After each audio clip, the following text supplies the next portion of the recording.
La Universidad Autónoma del Estado de Hidalgo, su patronato universitario, a través de la División de Extensión de la Cultura, le dan la más cordial bienvenida a la 34ª edición de la Feria Universitaria del Libro 2021, en su modalidad virtual.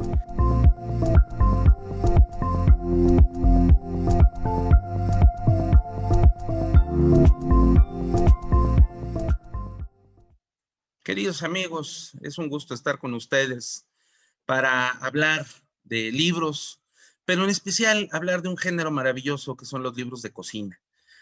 Muchos hemos de creer que los libros y la cocina pues realmente nada más son, pues a veces no lo consideran ni un género, ¿no? Cuando verdaderamente los libros de cocina tienen mucho de fondo. Es más lo que nos dicen de fondo que lo que nos dicen textualmente, es más el conocimiento tácito, es decir, lo que hay detrás de, que el conocimiento explícito. El conocimiento explícito a veces en los libros de cocina pues están simplemente una receta, pero lo que hay que leer de fondo es maravilloso y entonces yo creo que es necesario tener un método especial para leer libros de cocina. El estado de Hidalgo tiene una gastronomía muy vasta, maravillosamente extensa. Tenemos 10 regiones geoculturales y verdaderamente cada una de las regiones tiene una cocina distinta y dentro de las subregiones ya no se diga. De todo depende de las tradiciones de cada uno de los pueblos. Mientras más tradiciones y diversidad cultural hay en los pueblos, hay que entender que la cultura eh, tiene un hijo en la gastronomía maravilloso. Y en la gastronomía, en la cultura gastronómica, tenemos que entender que existen muchos elementos. Primero que nada, las cocineras tradicionales.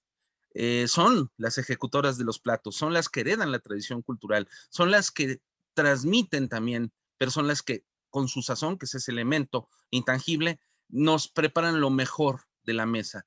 Y además, bueno, son en muchos casos madres de familia, la mayoría de los casos, son además, trabajan en el campo, en la labranza, en muchos casos también hacen alguna otra tarea como el bordar o como el elaborar algunas artesanías y también, bueno, son verdaderamente personas multitarea, me podría extender mucho. Eh, Tenemos otro elemento también maravilloso que son los comerciantes, los tianguistas, las personas que manejan los mercados o las centrales de abastos, que hacen que los ingredientes de la cocina tradicional lleguen, ellos son los intermediarios y lleguen a nuestra mesa, pero bueno, la otra parte, los campesinos, los recolectores, los que procesan alimentos.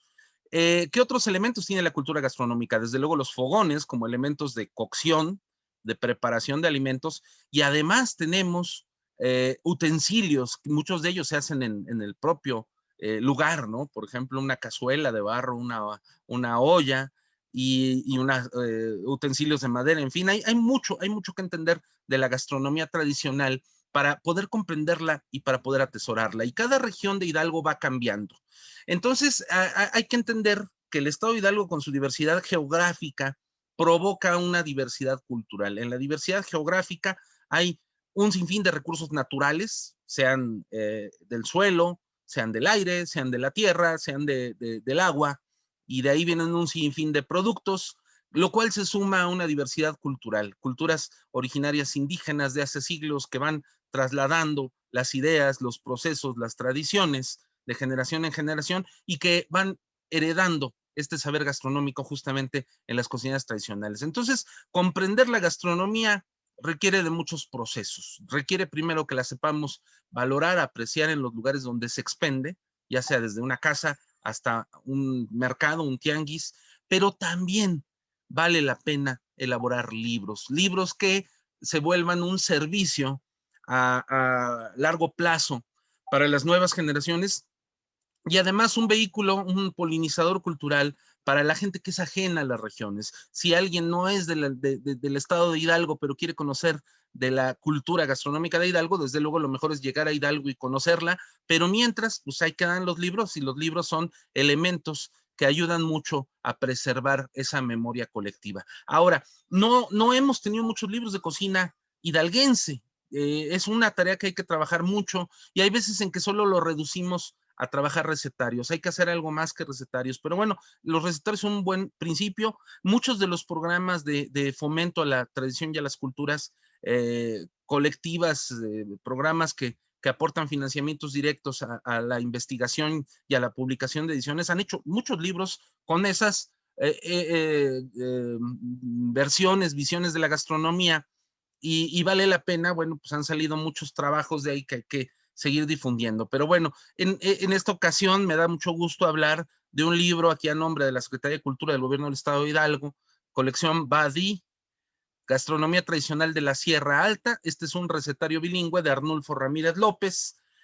Arnulfo ha trabajado mucho por su comunidad, justamente en la búsqueda de saberes, de sabores, de cosas que no se deben de perder. Y bueno, nos presenta en esta ocasión un recetario muy singular. Eh, como lo dije, Hidalgo tiene 10 regiones geoculturales y cada una tiene una singularidad maravillosa y cada una tiene una gastronomía excepcional. Es a veces inabarcable estudiar la gastronomía de Hidalgo, y se los digo yo que llevo muchos años en esto, pero que cada vez no dejas de encontrar nuevas cosas sobre la gastronomía tradicional. Y este libro pues vale la pena en el sentido de que es la voz de una región de Hidalgo, es la voz de una tradición que no queremos que se pierda, y que verdaderamente creo que en el factor gastronómico es donde hay más orgullo de identidad y además más visión sobre la cultura. ¿Por qué razón? Yo creo que cuando nos vamos de Hidalgo, que por alguna razón tenemos que emigrar o ausentarnos del estado de Hidalgo, pues no nos podemos llevar mucho en el equipaje. Digo, seguramente llevamos cosas de valor cuando tenemos que irnos, cosas que nos van a ser útiles, pero de los factores intangibles que nos llevamos, creo que está la gastronomía, el saber preparar algún plato, o cuando estamos lejos y queremos y añoramos algún plato de nuestra riqueza gastronómica. Eso es algo que tenemos una plena convicción de tratar de recuperar cuando no estamos aquí. Entonces, imagínense lo importante también que se vuelve un libro para quien es de estas regiones, pero ya no está en las regiones, pero necesita este saber de la cultura gastronómica. Pero el saber, como lo dije, no está solo en las recetas. Ahora, me pongo a pensar, ¿cómo es que se lee un libro de cocina? ¿Cómo este género de libros de cocina nos aporta mucho, pero tenemos que saberlos apreciar? Muchos han de decir, es que el libro de cocina nada más hay que abrirlo para ver las recetas y prepararlas. Pues no. Creo que lo primerito es ver el libro, lo abrimos, lo vemos, vemos desde luego su portada y vemos pues quién es el autor, pero lo principal, situar el libro en el lugar, en la geografía de donde se originó. Y bueno, pues aquí tenemos un libro de la Sierra Alta, que más precisamente es un libro que viene y nos muestra la cultura de un municipio que es Tianguistengo, perdón, es Tianguistengo Hidalgo, que como saben está en la Sierra Alta del estado de Hidalgo. Está, vamos rumbo a la Huasteca, rumbo a Huejutla, pasando Zacualtipán a la derecha, entre bosques, tomamos una desviación y llegamos a un poblado en medio de la montaña, de muy bonito aprecio, bonito paisaje por sus casas, por sus, el pueblo tiene magia, tiene una preservación bonita de sus construcciones, pero aparte es un pueblo lleno de sabor, tiene varias panaderías. De este pueblo sale pan a muchos lugares del estado de Hidalgo y del estado de Veracruz, y ya la gente conoce el pan de este municipio y lo compra y lo disfruta. Un pan hecho en horno de leña, un pan hecho con fermentos tradicionales, además en muchos casos relleno de queso. Lleno de sabor, y aporta mucho este municipio a la tradición gastronómica de Hidalgo. Pero bueno, este libro tiene un enfoque más específico en la cultura de los pueblos indígenas, los pueblos originarios de esta sierra de Hidalgo. Ya no quedan muchos, quedan portadoras, quedan cocineras, pues ya no queda mucha gente hablante del náhuatl, pero qué bueno, ante este apagón y ante esta emergencia cultural vale la pena hacer un libro bilingüe, un libro que nos habla de la cultura de estos pueblos a través de su gastronomía, que como les digo, para muchas comunidades es el más importante tesoro con el que cuentan. Es el más visible de los bienes culturales, y es el que no quieren que se pierda. Aunque ya lo sabemos, se los digo, también eso es un riesgo, ese es un riesgo muy latente en el patrimonio cultural inmaterial. de repente no nos damos cuenta y una cocina, una receta, un bien cultural se extravía.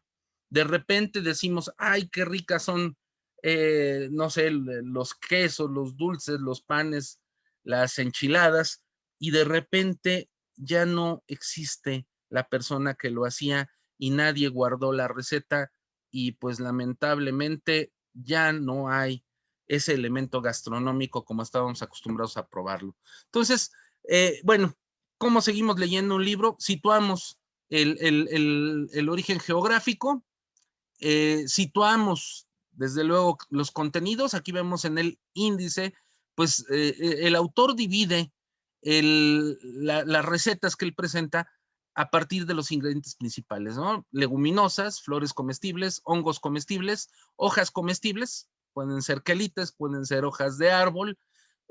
Aquí hay una sección que le llama de chile, de dulce y de manteca, que habla un tanto de platos fuertes, supongo, y especies animales, que también son platos fuertes, pero bueno, donde se aprovechan algunos animales de consumo, de cacería, y finalmente un glosario. Conocer un libro implica entonces ubicar lugar, contenido, y desde luego aquí el autor nos acerca a conocer ingredientes. Como todo libro, bueno, pues la labor institucional es que hay textos introductorios y aquí viene un magnífico texto donde se habla del autor y donde se habla de la cultura de la Sierra Alta de Hidalgo, y bueno, también eh, la necesidad de documentar la gastronomía como elemento identitario. Eh, ¿Qué singularidades tiene este libro? Bueno, pues también hay que abrir la primera o cualquiera de las recetas, abrirlo al azar, y aquí vemos cómo nos presenta las recetas, ¿no?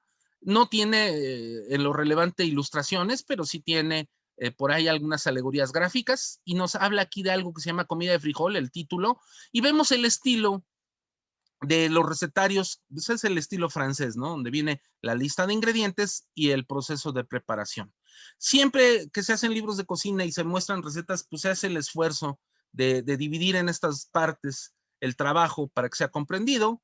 No siempre nos dicen cuántas porciones rinde el platillo, pero bueno, nos dicen, necesitamos un cuarterón de frijol de Castilla. Fíjense, se utiliza el lenguaje común de los tianguis. Un cuarterón, pues es una medida que se utiliza en los tianguis, no es una medida de peso, es una medida de volumen.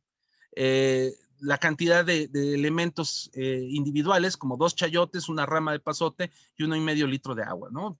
Nos lo pone de manera muy práctica, muy simple, y bueno, ya en el índice, perdón, en el glosario ya podemos comprender algunos términos que no quedan claros. Y luego una narrativa muy sencilla sobre cómo preparar el platillo. Lavar el frijol, poner a cocer en agua con sal, epazote y los pedazos de chayote, dejar espesar después y retirar del fuego. Esta es una comida de frijol. Nos pone a entender, nos da a entender, y hay que analizar muy bien el lenguaje. Comida de frijol puede significar que es algo tan sustancioso y tan rico que es una comida completa, ¿no? Y si nos ponemos a pensar en la labor del campo, en la labor de los jornaleros agrícolas, probablemente es el sentido más claro de decir, pues es la comida más sustanciosa, la más importante del día. Y bueno, aquí viene la parte bonita del libro. Cada receta viene en lengua náhuatl. No sé si sea exactamente una traducción, pido disculpas, no sé, no sé leer náhuatl, pero no sé exactamente traducirlo, pero creo que sí.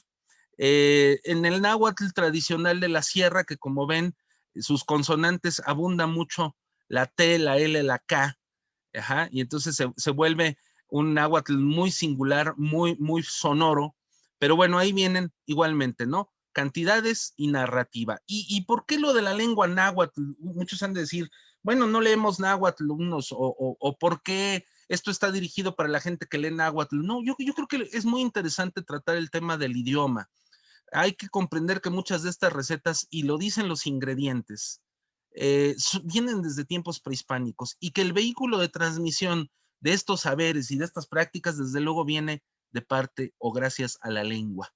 Entonces, el amor a las palabras, el amor al lenguaje nos lleva a comprender que es maravilloso el poder transmitir no solo ideas, no solo una cultura, de manera explícita, pasando del conocimiento tácito, que es el que tenemos en la mente, el que tenemos en la práctica y en la experiencia, pasarlo al conocimiento explícito, y eso es escribirlo, ponerlo en un libro, pero además, pues cuidar el vehículo de transmisión, que en este caso es una lengua originaria. ¿Qué más tiene el libro y cómo seguimos leyendo un libro de cocina? No se trata entonces, como les dije, nada más de poner las recetas, de poner cantidades y procesos, ¿no? Que además están prácticamente hechos en 2 a 5 renglones. Son recetas que no precisamente son sencillas. No solo necesitamos contar con los ingredientes y con el proceso, tenemos que saber llegar a los sazones, ese elemento que las cocineras tradicionales van desarrollando con la práctica. Pero bueno, en cada uno de las recetas, entre la receta en español y la receta en náhuatl, vienen comentarios al calce, donde nos explica qué tradición o qué elementos de los ingredientes son importantes y por qué y qué significan. Entonces, por ejemplo, esta receta se llama piltamal de habas. Los piltamales son tamales de pequeños, tamales que se acostumbran en todo el estado de Hidalgo, más en la Sierra y la Huasteca. Y bueno, aquí nos presenta la receta muy simple: masa blanca, manteca, hojas de tamal, totomostli y habas. ¿Qué hay que hacer? Lavar el frijol, bueno, aquí son habas en este caso, y revolverlos con la masa. Estamos hablando de habas frescas. Sal, y después se preparan los piltamales. Y nos explica qué son los piltamales. En los pueblos vecinos se realizan diferentes piltamales, tales como espinacas, hojas de chícharo, calabaza y chile verde, que se acompañan con diferentes salsas. O sea, son tamalitos que se cuecen al vapor, que se hacen de la manera en cómo se hacen todos los tamales, y que se acostumbran, son porciones pequeñas, son tamales chiquitos, y aquí nos lo explica el autor. Ajá. Vemos las demás recetas. Esta ya es un poquito más compleja, habla del molito de cuajel,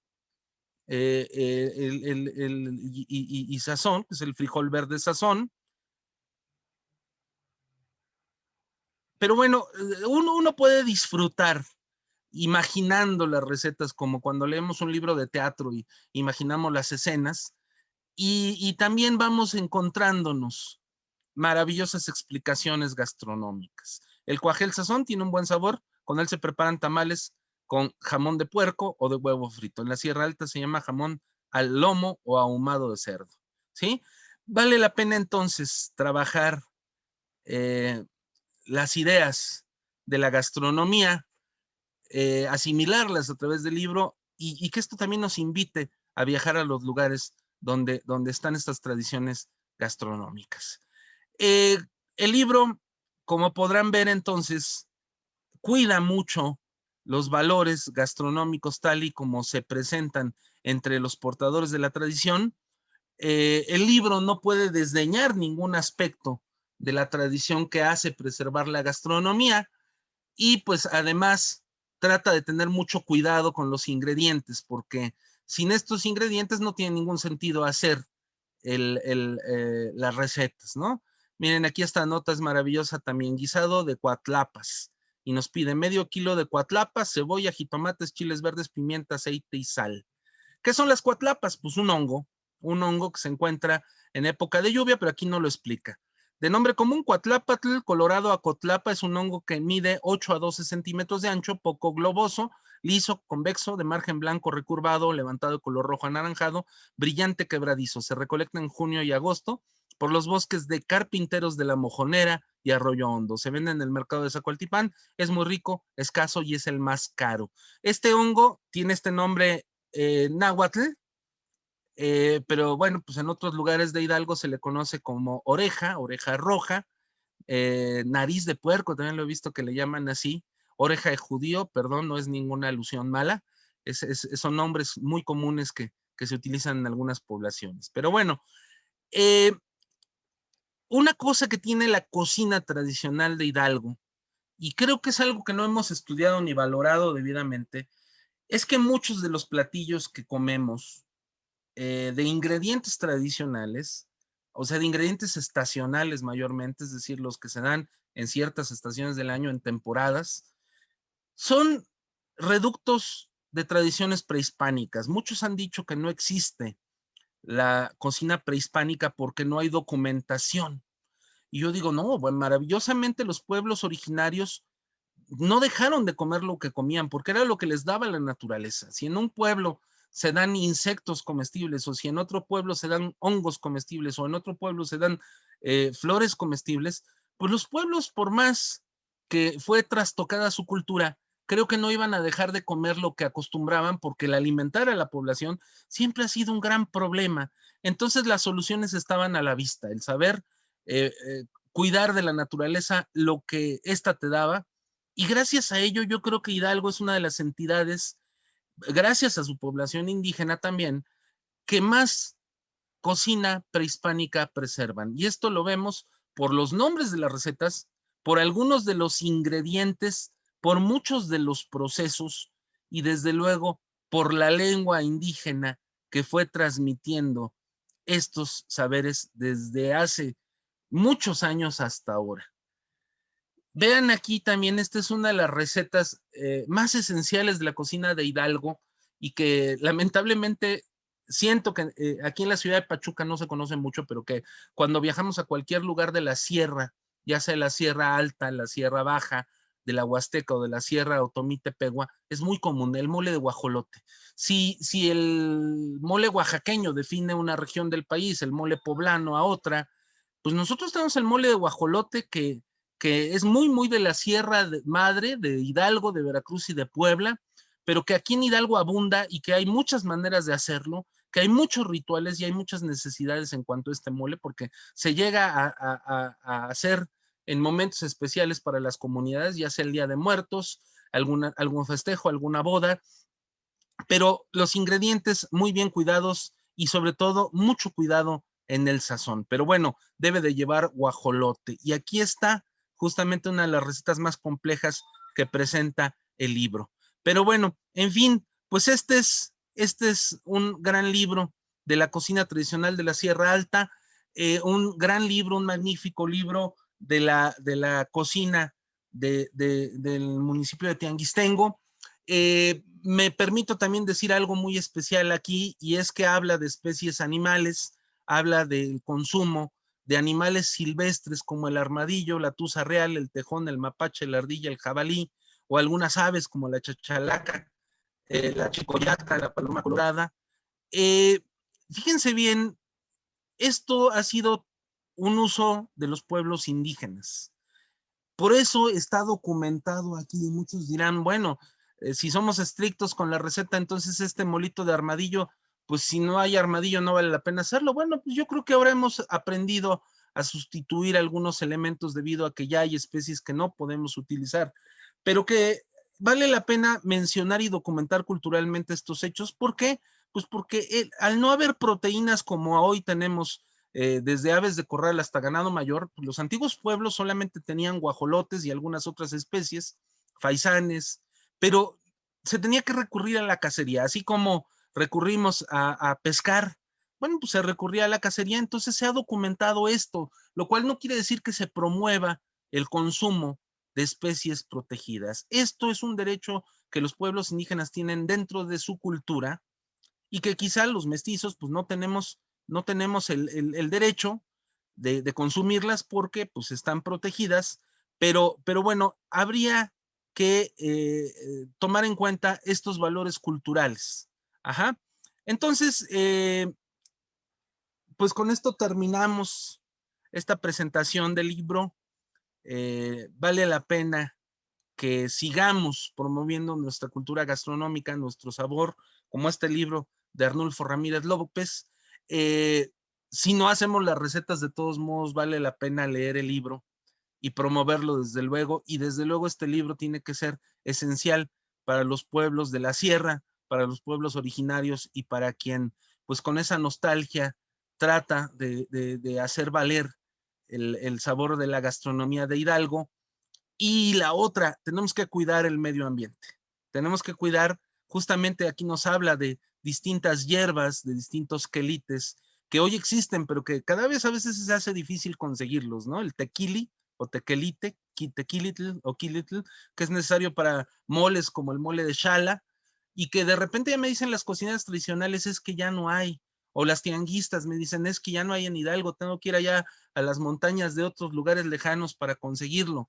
Esto se debe a que pues, cada vez más se utilizan agroquímicos que pues, son para eliminar malezas en las tierras de cultivo, pero hay que recordar que también muchos de los quelites o el epazote o la hierbabuena o el cilantro o hasta el ajonjolí se llegan a dar no como cultivos parasitarios, pero sí en la milpa, como aledaños, y que gracias a esta simbiosis natural tenemos muchos elementos de la cocina. Entonces, tenemos que tomar más conciencia. Entonces, estos libros nos tienen que servir para eso, para que no se pierda la cultura, pero que tampoco se pierda la natura y que sigamos disfrutando de los sabores de la cocina tradicional del estado de Hidalgo. Y pues bueno, vamos a invitarlos a que busquen este libro, a que lo conozcan, a que tengamos un aprecio por nuestra cultura hidalguense en todas las regiones donde se presenta y saber que tenemos una gastronomía muy singular, una gastronomía muy digna de ser presumida y unas cocineras tradicionales que orgullosamente portan esta tradición de la cual debemos estar orgullosos. Muchísimas gracias, me despido, soy Raúl Guerrero Bustamante de la Secretaría de Cultura del Gobierno del Estado de Hidalgo. Les agradezco su atención y le agradecemos al autor por su obra.